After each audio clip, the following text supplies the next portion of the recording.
সরকার যখন জোর গলায় বলছে আগামী বছর সাধারণ নির্বাচন, তখন আকস্মিকভাবে জামায়াতে ইসলামী, চরমোনাই পীরের নেতৃত্বাধীন ইসলামী আন্দোলন সহ 4টি দল যুগপৎ আন্দোলনে নেমেছে। তাদের এই আন্দোলন আগামী নির্বাচনে জোটে রূপ নেওয়ার সম্ভাবনা রয়েছে।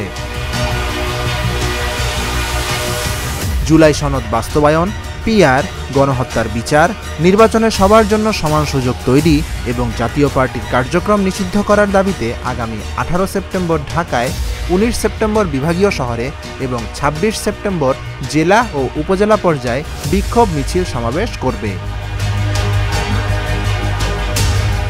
জামায়াত সহ অন্য দলগুলোর নেতারা মনে করছেন অন্তর্বর্তী সরকার বিএনপির দিকে হেলে গেছে। বিশেষ করে প্রধান উপদেষ্টার সঙ্গে লন্ডনে বিএনপির ভারপ্রাপ্ত চেয়ারম্যান তারেক রহমানের দ্বিপক্ষীয় বৈঠকের পর থেকে সরকার বিএনপির চাওয়াকে প্রাধান্য দিয়ে চলছে বলে তাদের অভিযোগ। আপাতত দল চারটির লক্ষ্য ভোটের আগে সরকার ও বিএনপিকে চাপে রাখা। অবশ্য রাজনৈতিক মহল মনে করছে এই আন্দোলন আসলে নির্বাচনের বিরুদ্ধে। এনসিপি, এবি পার্টি ও গণ অধিকার পরিষদ যুগপৎ আন্দোলন বা জোটবদ্ধ কর্মসূচিতে না থাকলেও সংবিধান ও রাষ্ট্র কাঠামো সংস্কারের প্রশ্নে দল তিনটির অবস্থান কাছাকাছি।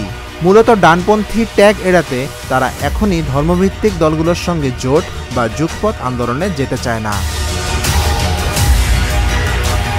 সনদ নিয়ে আলোচনার চলমান অবস্থায় আন্দোলনকে দ্বিচারিতা হিসেবে দেখছেন বিএনপির নেতা সালাউদ্দিন আহমেদ। দাবি আদায় মাঠের কর্মসূচির কারণে ফেব্রুয়ারির নির্বাচন বিঘ্নিত হওয়ার শঙ্কাও দেখা দিয়েছে। Dhaka journal, news desk.